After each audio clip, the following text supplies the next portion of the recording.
आप सभी को दीपावली की ढेरों सारी शुभकामनाएं। माता लक्ष्मी जी आप सभी के घर में वास करें और सभी की मनोकामनाएं पूर्ण करें। दीपावली के दिन भगवान गणेश, माता लक्ष्मी जी और माता सरस्वती की विधि विधान से पूजा की जाती है। तो आज के इस वीडियो में मैं आपके साथ शेयर करने वाली हूँ कि दीपावली की बहुत ही आसान पूजा विधि के बारे में। इसलिए इस वीडियो को आप हो सके तो पूरा जरूर देखिएगा। दीपावली की तैयारी आप पहले से ही करके रख लें। जो भी घर की साफ सफाई है वे आप करके रखें। जो भी आवश्यक पूजन सामग्री है उसे भी आप एकत्रित करके रखें। आप जिस जगह पर भी आपको दीपावली की पूजा करनी है उस जगह को आप अच्छे से साफ कर लें। गाय के गोबर से, गेरू से या फिर गंगा जल से शुद्ध कर लें। इसके बाद एक स्वास्तिक का चिन्ह बनाकर उसके ऊपर चौकी पर एक लाल वस्त्र बिछाकर माता लक्ष्मी और भगवान गणेश जी की मूर्ति या तस्वीर की स्थापना करें। और अगर आपके पास चौकी नहीं है तो आप जमीन पर भी लाल वस्त्र बिछाकर उसके ऊपर मूर्तियों की स्थापना कर सकती हैं। जो लोग धनतेरस के दिन या दीपावली के दिन लक्ष्मी गणेश जी की नई मूर्तियां खरीद कर लाती हैं उनकी स्थापना करके आज पूजा कर सकते हैं। अगर आपने नई मूर्तियां नहीं खरीदी हैं, आपके पास पहले से ही चांदी की या अन्य धातु की मूर्ति है तो आप उन्हें स्नान कराकर उनकी शुद्धि करके उनका पूजन कर सकती हैं। या फिर अपने मंदिर की ही पुरानी मूर्तियों को भी आप पूजा में रख सकते हैं। सबसे पहले गणेश भगवान जी की पूजा से हम पूजा का शुभ आरंभ करते हैं और उससे पहले आपको कलश की स्थापना करनी होती है। कलश की स्थापना अनिवार्य तो नहीं, लेकिन जहाँ तक हो सके आपको कलश की स्थापना जरूर करनी चाहिए। ऐसा करने से पूजा का संपूर्ण फल प्राप्त होता है। कलश की स्थापना आप बिल्कुल साधारण विधि से कर सकते हैं, जिसके लिए आप चौकी पर महालक्ष्मी जी की दाईं तरफ थोड़े से अक्षत रखकर या पुष्प का आसन देकर कलश की स्थापना करें। कलश के कंठ पर मौली यानी कि कलावा बांधे, स्वास्तिक का चिन्ह बनाएं, तिलक लगाएं और उसमें जल भरकर एक हल्दी की गांठ, 1 रुपए का सिक्का, कमल का गट्ठा या कौड़ी और थोड़े से अक्षत और इत्र डालकर रखें। उसके ऊपर आम या अशोक के 5 पत्ते रखें या पान के पत्ते भी आप लगा सकते हैं। फिर उसके ऊपर आपको पानी वाला यानी कि जटा वाला नारियल रखना होता है। जटा वाला नारियल यदि ना मिले तो आप केवल दीप जलाकर भी उस पर रख सकते हैं, जिसे हम दीप कलश कहते हैं। इस तरह से कलश की स्थापना करने के बाद आप जो देवी माता की मूर्ति है उसके ठीक सामने एक दीपक जलाकर रखें। दीपक को डायरेक्ट चौके पर नहीं रखा जाता है, हमेशा आसन देकर ही दीपक को रखना चाहिए। आप पुष्प का या अक्षत का आसन देकर दीप जलाकर रखें। अब हाथ में थोड़े से अक्षत या पुष्प लेकर और जल लेकर आपको संकल्प लेना है। अपना नाम, अपने कुल गोत्र का, अपने स्थान का, जहाँ पर भी आप रहते हैं वहाँ का नाम बोलते हुए आपको माता लक्ष्मी जी से, भगवान गणेश जी से और अपने सभी आराध्य देवी देवताओं से, कुल देवी देवताओं से अपने द्वारा की जाने वाली पूजा को स्वीकार करने की प्रार्थना करनी है। संकल्पित जल को धरती पर छोड़ देना है या चौकी पर ही आपको छोड़ देना है। अब भगवान गणेश जी से प्रारंभ करके सभी मूर्तियों पर या तस्वीर पर गंगा जल का छींटा देकर स्नान का भाव करने के बाद सभी को तिलक लगाएं। सभी को अक्षत और पुष्प अर्पित करेंगे। अगर आप आज के दिन नए आभूषण खरीद कर लाए हैं तो उन्हें भी मंदिर में रखें। इसके अलावा माता लक्ष्मी जी को आकर्षित करने वाली उनकी जो पूरी सामग्री है, जैसे कि गोमती चक्र, कौड़ियाँ, कमल गट्ठे आदि, उन्हें भी आप मंदिर में रखें। गंगा जल से धो करके सभी पर तिलक लगाकर माता लक्ष्मी जी के चरणों में रखें। इसी तरह से माता लक्ष्मी जी के साथ आप माता सरस्वती जी का भी पूजन करेंगे। अब भगवान गणेश जी को लाल पुष्प अर्पित करने के साथ ही माता लक्ष्मी जी को भी लाल पुष्प अर्पित करेंगे। अगर आपके पास कमल का पुष्प है तो कमल का पुष्प आप अर्पित करें, नहीं तो जो भी आपको मिल जाए वह पुष्प आप माता सरस्वती को, माता लक्ष्मी जी को अर्पित कर सकती हैं। क्योंकि इसी दिन भगवान श्री राम 14 वर्षों के वनवास के बाद वापस अयोध्या नगरी लौटे थे, तो इस दिन आपको राम दरबार की भी पूजा करनी चाहिए। भगवान श्री राम, माता सीता और भाई लक्ष्मण जी की पूजा भी सच्चे मन से करनी चाहिए। अगर आपके पास मूर्ति है, तस्वीर है तो उनकी भी पूजा करें, नहीं तो आप मन में भी श्री राम दरबार का भाव करके उनका मानसिक रूप से पूजन कर सकते हैं। बस दीप जलाकर मंदिर में कुछ दक्षिणा जरूर चढ़ाएं। जो लोग धनतेरस के दिन झाड़ू की पूजा नहीं कर पाए हों, नई झाड़ू की पूजा इस दिन की जाती है। तो जो लोग धनतेरस के दिन झाड़ू पूजा नहीं कर पाए तो वो दीपावली के दिन भी नई झाड़ू खरीद कर उसकी पूजा कर सकती हैं। और यदि आप दीपावली की रात को धन पोटली बनाना चाहते हो तो धन पोटली बनाने की जो सामग्री है, जिसमें आपको लाल रंग की एक पोटली भी रखनी होती है, नहीं तो लाल रंग के रुमाल में भी आप पोटली बांध कर रख सकते हैं। तो उसे भी आप पहले से ही तैयार करके रख लें। जितने भी दीपक आपको जलाने हैं उन सभी में तेल और रुई की बाती लगाकर तैयार कर लें। पूजा करते समय आपने जो दीपक सबसे पहले जलाकर रखा है उसे आपको बार बार नहीं हटाना है, इसलिए अलग से एक दिया और आपको आरती करने के लिए जलाकर रखना है, या फिर आप उस समय कपूर जलाकर भी आरती कर सकती हैं। आज के दिन माता लक्ष्मी जी को सतनजा यानी कि 7 तरह के अनाज अर्पित करने से बहुत ही शुभ फल प्राप्त होते हैं। जीवन में कभी भी अन्न धन की कमी नहीं होती। तो 7 तरह के अनाज जो भी आपको मिल जाए, जिसमें आप मंसूर की दाल का प्रयोग ना करें। मंसूर की दाल को छोड़कर आप दालें या अनाज जो भी होते हैं वे 7 तरह के आप रख सकते हैं। नहीं तो जितने भी आपको मिल जाए उतने भी आप माता लक्ष्मी जी को अर्पित कर सकती हैं। कुबेर देवता का पूजन भी इस दिन आप चाहे तो कर सकती हैं, क्योंकि कुबेर देवता धन का भंडार भरने वाले देव माने जाते हैं। जिस तरह से धनतेरस के दिन आपने कुबेर देवता का पूजन किया है, ठीक उसी तरह से आज के दिन भी आपको करना है।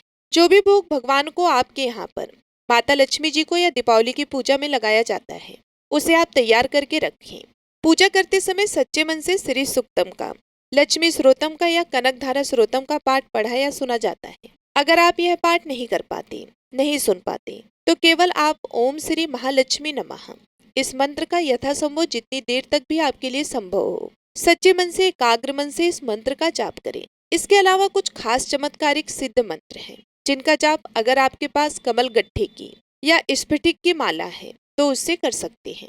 नहीं तो आप अपने हाथ में पुष्प या फिर अक्षत रख कर भी जितनी आपकी सामर्थ्य हो उतनी संख्या में आप इन मंत्रों का जाप कर सकते हैं। ये मंत्र हैं, ये मंत्र इस प्रकार से हैं। ओम श्रीं हरिं क्लीं श्री सिद्ध लक्ष्मी नमः।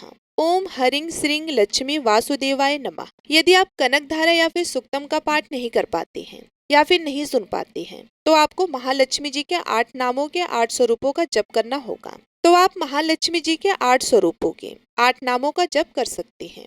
और माता लक्ष्मी जी से आप सभी को कहना है कि हे माँ लक्ष्मी जी की, आपके सभी स्वरूपों को मैं प्रणाम करती हूँ, मैं आपके सभी स्वरूपों को नमन करती हूँ। हे आद्य लक्ष्मी, हे विद्या लक्ष्मी, हे सौभाग्य प्रदान करने वाली देवी, हे माँ अमृत स्वरूपा, सत्य लक्ष्मी, भोग लक्ष्मी, योग लक्ष्मी, हम आपको नमन करते हैं। आप महालक्ष्मी जी के इन नामों का जप किसी दिन भी कर सकते हैं। खास तौर पर दीपावली की रात को हर अमावस्या तिथि पर या शुक्रवार के दिन रात के समय उत्तर दिशा की ओर मुख करके भी कर सकते हैं। इस प्रकार से मंत्रों का सच्चे मन से जाप करने पर हर प्रकार के आर्थिक संकटों से मुक्ति मिलती है और माता लक्ष्मी जी की कृपा से धन की कमी नहीं होती। मंत्र जाप करने के बाद हाथ में 1 का सिक्का या थोड़े अक्षत या पुष्प लेकर दीपावली की कथा सुने। फिर सबसे पहले गणेश भगवान की, उसके बाद माता लक्ष्मी जी की, माता सरस्वती जी की आरती करके भगवान गणेश जी को लड्डू, मोदक, दूर्बा, पान, सुपारी, इलायची का भोग लगाएं। माता लक्ष्मी जी को सफेद रंग की मिठाइयों का, खेल खिलौने, बतासे का, पान, सुपारी, इलायची का भोग लगाएं। आप यह भोग माता लक्ष्मी जी को पान के एक पत्ते पर रखकर अर्पित करें। इसी तरह से माता सरस्वती को भी भोग लगाएं। अगर आप पान के पत्ते पर रखकर भोग लगा रहे हैं तो पान के पत्ते का डंठल जरूर तोड़कर रखना। भोग लगाने के बाद आप जल अर्पित करें। एक गिलास में या कलश में थोड़ा जल भरकर माता लक्ष्मी जी के समक्ष चौकी पर रखें। अब आप एक छोटा सा हवन भी कर सकते हैं अगियारी के रूप में, जिसमें आप गाय के गोबर का एक उपला अच्छी तरह से सुलगाकर उस पर थोड़ी सी हवन सामग्री डालें, कपूर डालें, लौंग का जोड़ा घी में डुबोकर डालें, अग्नि प्रज्वलित करें। फिर बतासे, पान का पत्ता, खील खिलौने, मिठाई थोड़ी थोड़ी सी उस अग्नि में अर्पित करें। अग्नि देवता के माध्यम से हमारे इष्ट देवी देवताओं तक हमारे द्वारा अर्पित किया गया भोग पहुंच जाता है और स्वीकार हो जाता है। इस तरह अग्नि देवता को भोग अर्पित करने के बाद सबसे अंत में अग्नि के चारों ओर जल का थोड़ा थोड़ा सा छींटा लगाएं। दीपावली की पूजा करने के बाद अपने घर में जहाँ कहीं भी आपका धन रखने का स्थान है, तिजोरी, लोकर, जहाँ कहीं भी आप उसकी पूजा करें, धूप दीप दिखाएं। ध्यान रखिएगा कि तिजोरी के अंदर दीपक जलता हुआ कभी नहीं रखना चाहिए, नहीं तो आपको फायदे की जगह नुकसान भी हो सकता है। तो बहुत ही सावधानी के साथ आपको आज के दिन दीपक जलाने हैं। जब आप इस प्रकार से पूजा कर ले तो जितने भी दिए आपको आज के दिन जलाने हैं तो उन सभी दियों को आप अपने घर में अंदर बाहर कोने में हर जगह पर दीप जलाकर रखें। घर के किसी कोने में अंधेरा ना रह जाए। आसपास मंदिर में, चौराहे पर, कूड़े के ढेर के पास, जितने भी पवित्र पौधे आपके घर में हैं आसपास हैं, वहां पर भी एक एक दिया आपको जरूर जलाना चाहिए। पानी के स्थान पर जैसे नदी, तालाब, पोखर आदि के किनारे पर भी आपको एक दिया जलाकर रखना चाहिए। अपने घर में किचन में आप जहाँ पर भी पानी भर करके रखे हैं तो वहां पर भी आप एक दीपक जला करके रख सकते हैं। एक दीपक माँ अन्नपूर्णा के नाम से आपको रसोई घर में जलाकर रखना है। दीपक आपको बहुत ही सावधानी से जलाकर रखना है। यह दीपक आप बहुत ही सावधानी से जलाकर रखें। इस प्रकार से दिए जलाने के बाद जो आपने पूजा की है, उस पूजा में यदि कुछ भी कमी अधिक हो गया हो, कोई गलती हो गई हो, तो सच्चे मन से हाथ जोड़कर भगवान गणेश सहित माता लक्ष्मी जी से अपने सभी आराध्य, अपने सभी कुल देवी देवताओं से क्षमा प्रार्थना करें, ताकि आपके द्वारा की गई पूजा में यदि कोई कमी रह गई हो तो उसका दोष आपको ना लगे और आपके द्वारा की गई पूजा भी स्वीकार हो सके। इस तरह से आप पूजा करें और जो भोग आपने अर्पित किया है उसे परिवारजनों में बांटें और खुद भी ग्रहण करें। आज के दिन अपने आसपास लोगों को, खास तौर पर निर्धन लोगों को फल या मिठाई जरूर उपहार स्वरूप दें। कुछ दान भी दें। दान आप भूखे लोगों को भोजन कराकर कर सकते हैं, या फिर दीपावली की पूजा में काम में आने वाली जो भी सामग्री है उनका दान भी आप दीपावली से पहले कर सकते हैं, ताकि निर्धन लोग भी आपकी सहायता से माँ लक्ष्मी जी के आशीर्वाद से अपने घर में दीपावली का यह पर्व खुशी से मना सकें। दीपावली के अगले दिन जो भी सामग्री विसर्जित की जाती है या जो आपने सामग्री चौकी पर अर्पित की हुई है, उसका क्या किया जाता है, किस तरह से विसर्जन किया जाता है, इसका कंप्लीट वीडियो आपको हमारे चैनल पर अलग से मिल जाएगी। आप उस वीडियो को भी जरूर देख लीजिएगा, ताकि विसर्जन करते समय आपको आसानी हो और कोई गलती आपसे ना हो सके। अब सुनिए दीपावली के दिन सुनी जाने वाली सबसे प्रचलित और पौराणिक कथाएं। पहली पौराणिक कथा के अनुसार एक साहूकार था। उसकी बेटी हर दिन पीपल के पेड़ पर जल चढ़ाने जाया करती। पीपल के वृक्ष पर लक्ष्मी जी का वास माना जाता है। एक दिन लक्ष्मी जी ने प्रकट होकर साहूकार की पुत्री से कहा कि तुम मेरी सहेली बन जाओ। उसने पिता से पूछकर उत्तर देने को कहा। घर आकर बेटी ने अपने पिता को सारी बात बताई। बेटी की बात सुनकर साहूकार ने हाँ कर दिया। अगले ही दिन साहूकार की बेटी ने लक्ष्मी जी को अपनी सहेली बना लिया। अब दोनों में अच्छी दोस्ती हो गई और सखियों की तरह वे एक दूसरे से बातें करती। एक दिन लक्ष्मी जी साहूकार की बेटी को अपने घर लेकर आई। लक्ष्मी जी ने अपने घर में साहूकार की बेटी का खूब आदर सत्कार किया और तरह तरह के पकवान बनाए। जब साहूकार की बेटी अपने घर वापस लौटने लगी तो माँ लक्ष्मी ने उससे पूछा कि अब तुम मुझे अपने घर कब ले जाओगी। ये सुनकर साहूकार की बेटी ने माँ लक्ष्मी को अपने घर आने को तो कह दिया, लेकिन अपने घर की आर्थिक स्थिति को देखकर वे दुखी हो गई। उसे डर लगने लगा कि क्या वे अपने दोस्त का अच्छे से स्वागत कर पाएगी। ये सोचकर वे दुखी रहने लगी। साहूकार अपनी बेटी के उदास चेहरे को देखकर समझ गया। तब उसने अपनी बेटी से कहा कि तुम मिट्टी से चौका बनाकर साफ सफाई करो। 4 बत्ती से मुख वाला दीपक जलाकर माँ लक्ष्मी का नाम लेकर उनका स्मरण करो। पिता की ये बात सुनकर उसने वैसा ही किया। उसी समय एक चील किसी रानी का 9 लखा हार लेकर उड़ रही थी। अचानक वो हार साहूकार की बेटी के सामने आकर गिर गया। तब साहूकार की बेटी ने जल्दी से उसे बेचकर भोजन की तैयारी शुरू की। थोड़ी देर में भगवान श्री गणेश के साथ माँ लक्ष्मी साहूकार की बेटी के घर आई। साहूकार की बेटी ने उनकी खूब सेवा की। उसकी सेवा को देखकर माँ लक्ष्मी प्रसन्न हुई और उन्होंने उसके सारे दुख दूर कर दिए। इस तरह से साहूकार और उसकी बेटी अमीरों की तरह जीवन व्यतीत करने लगी। उनके जीवन में धन धान्य की कोई कमी नहीं रही। उनकी जैसे सामर्थ्य थी उसके अनुसार उन्होंने पकवान बनाकर उन्हें परोसे। महालक्ष्मी जी दोनों की सेवा से बहुत प्रसन्न हुई और फिर उनके वरदान से साहूकार और उसकी बेटी की आर्थिक स्थिति अच्छी हो गई और वे धनवान बन गए। दिवाली की दूसरी पौराणिक कथा के अनुसार एक बार कार्तिक मास की अमावस्या जी भ्रमण पर निकली, लेकिन पूरे संसार में चारों ओर अंधेरा ही अंधेरा था, तो वे रास्ता भूल गई। उन्होंने निश्चय किया कि रात को वे मृत्युलोक में बिताएंगे। सूर्य देव के बाद स्वर्गलोक में वापस पहुंच जाएंगे। मगर उन्होंने देखा कि सभी लोग मृत्युलोक में अपने अपने घरों में दरवाजा बंद करके सो रहे हैं। सबके घर में अंधकार था, मगर इसी घने अंधेरे में उन्हें एक द्वार खुला हुआ दिखाई दिया, जिसमें दीपक की एक लौ टिमटिमा रही थी। वे उस प्रकाश की ओर चल दी। जहां पहुंचने पर उन्होंने एक वृद्ध महिला को चरखा चलाते हुए देखा। रात्रि विश्राम की अनुमति लेकर वे उसी वृद्धा की कुटिया में रुक गई। वृद्धा महालक्ष्मी जी को बिस्तर आदि देकर दोबारा काम में लग गई। चरखा चलते चलते उन वृद्धा की आंख लग गई। अगले दिन सुबह उठने पर उन्होंने देखा कि उनके घर में जो अतिथि आई थी वह जा चुकी है, लेकिन उनकी कुटिया की जगह पर एक शानदार महल खड़ा था। हर ओर धन धान्य रत्न जेवरात बिखरे हुए, हर ओर धन धान्य रत्न हीरे मोती बिखरे हुए थे। तब से कार्तिक अमावस्या की रात को दीप जलाने की परंपरा चली आ रही है और इस रात को लोग अपने घरों का दरवाजा खोलकर लक्ष्मी जी के आगमन की प्रतीक्षा करते हैं। बोलिए लक्ष्मी माता की जय। कहते हैं कि दीपावली के दिन लक्ष्मी जी के साथ साथ भगवान गणेश की भी पूजा करने का विधान है। तो आइए अब हम सभी लोग भगवान गणेश की कथा को सुनते हैं। प्रेम से बोलिए गणेश जी महाराज की जय हो। बहुत समय पहले की बात है। एक गांव में एक भाई बहन रहा करते थे। भाई बहुत ही गरीब था, पर उसकी बहन पैसे वाली थी। जब बहन के ननद का विवाह था, तब बहन ने ना तो अपने भाई को विवाह में आने का निमंत्रण दिया और ना ही कोई चिट्ठी भेजी। भाई को बाहर वालों से पता चला कि उसकी बहन के ननद का विवाह है। भाई ने अपने गांव वालों को बताया। तब गांव वालों ने उसकी बहन के लिए चुनरी, बिछिया और साड़ी, जिनसे जो बन पड़ा, कन्या के लिए दिया। भाई सारा सामान लेकर बहन के गांव पहुंचा। बहन के घर जाने पर बहन की देवरानी बोली, भाभी जी आपके भाई आए हैं। तो बहन ने पूछा कि कैसे आए हैं और क्या पहना है। तब देवरानी ने कहा कि पैदल आए हैं, फटी पगड़ी फटी धोती पहने हैं।